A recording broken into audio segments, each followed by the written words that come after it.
아무래도 지금 제가 블로그나 유튜브 같은 것을 통해서 제공해드리고 있는 그런 자료들은 현재 상가 중개 실무를 하고 계신 분들한테는 분명히 인사이트를 얻게 되는 그런 자료들입니다. 그런데 상가를 전혀 처음 하시는 분들이 꽤 많으시더라고요. 그래서 그분들을 위해서 처음에 부동산에 입사를 하게 되면 가장 먼저 뭘 배우고 또 차근차근 어떤 걸 하게 되는지 강의를 통해서 하나하나 알려드리겠습니다. 초보적인 것도 있고 다소 난이도가 높은 것들도 포함되어 있을 수 있습니다. 어쨌든 제가 유료로 제공하고 있는 그런 강의들은 전부 난이도가 어느 정도 있는 분들이 들으셔야 되는 거거든요. 그거 위에는 모두 다 무료로 공개를 할 예정입니다. 자, 이번 시간에는 그 첫 번째 시간인데 매물 작업 중에서 가장 기초적인 거 명함 작업에 대해서 알려드리겠습니다. 맨 처음에 부동산에 입사를 하게 되면 명함을 신청하게 됩니다. 그 명함은 보통 자비 부담을 하게 되거든요. 왜냐면 이직률 때문입니다. 이직률.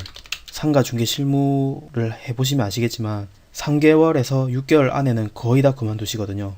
왜냐면 아마 제 블로그 포스팅 읽어보신 분들은 아시겠지만 매물 개발이 상당히 스트레스를 받게 만드는 그런 방법들만 사용하고 있습니다. 현재에는. 그런데 지금 제가 강의를 통해서 알려드리는 모든 매물 작업 방법들은 스트레스는 받는 건 맞지만 효과는 있습니다. 즉 어떤 방법을 사용하시든 효과는 있으나 다만 스트레스를 받을 뿐입니다.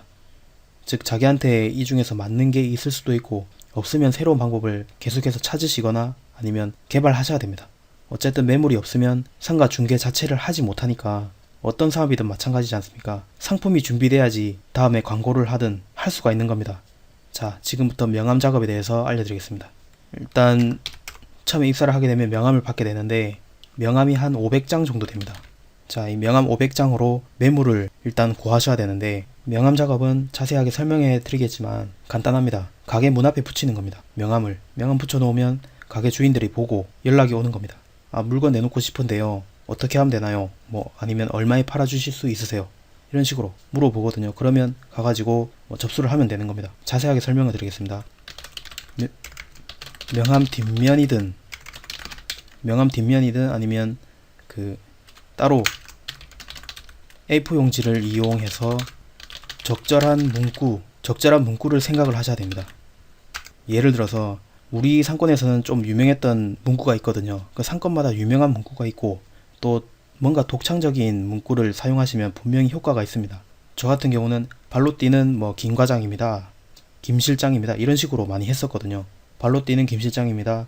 이 주변에 괜찮은 매물 찾는 분이 계십니다. 꼭 연락 주십시오. 비밀 보장 확실하게 해드리겠습니다.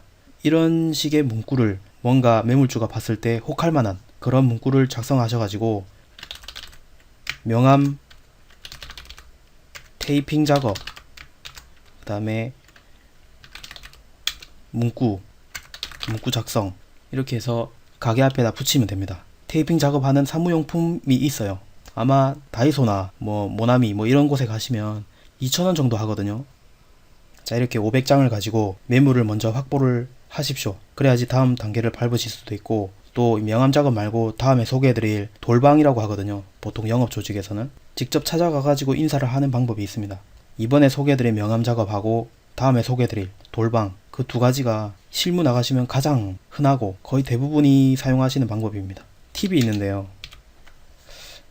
저 같은 경우는 왜 명함 작업을 예전에는 열심히 했었는데 왜 하지 않았냐면 명함 작업을 하고 있으면 아마 여러분도 해보시면 아시겠지만 나는 상가 전문가인데 혹은 열심히 공부해가지고 자격증을 취득을 하고 전문가로서 들어온 건데 가게 앞에 명함이나 전단지를 붙이고 있으면 사람들이 이상하게 보거든요.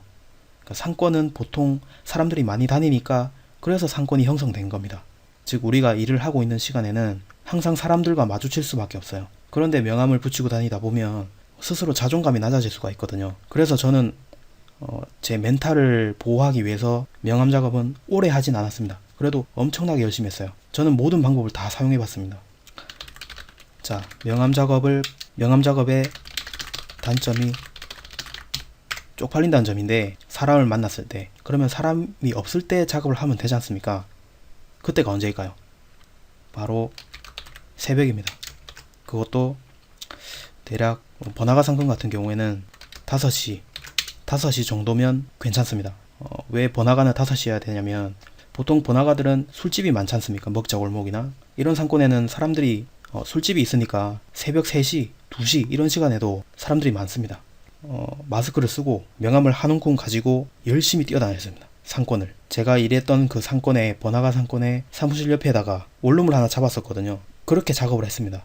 어쨌든 뭐 오래 한 방법은 아니고 효과는 있거든요. 이렇게 새벽에 작업을 하고 다음날 출근해가지고 가만히 있으면 연락이 계속 오거든요.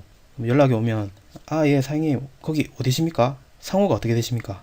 주소를 좀 불러주실 수 있으세요? 주소는 뭐 딱히 저 같은 경우는 안 물어보는데 어쨌든 처음에는 물어보시는 게 좋습니다. 그리고 뭐 대략적인 가격, 월세, 보증금, 뭐 관리비 같은 게 있으면 관리비도 물어보시고 권리금도 물어보시고 찾아가가지고 또 매물도 확인을 해보시고 어쨌든 이게 답니다. 명함 작업은 굉장히 간단하고 어떻게 보면 새벽에 작업을 하니까 피곤할 수도 있거든요. 근데 가끔 하시면 됩니다. 새벽에 하면 좋은 게 누구 눈치 안 보고 열심히 막 뛰어다니면서 작업을 할 수가 있거든요. 그래서 보통 한 2시간 정도? 1시간에서 2시간 정도 하면 낮에 설렁설렁 눈치 보면서 사람들 눈치 보면서 명함 작업하는 사람 아니다 이런 척 하면서 보통 낮에는 다니지 않습니까? 그때 비해서 속도가 굉장히 빠릅니다. 거의 3, 4배 정도 빠릅니다. 아무튼 뭐 여러가지 방법을 한번 사용을 해보십시오. 감사합니다.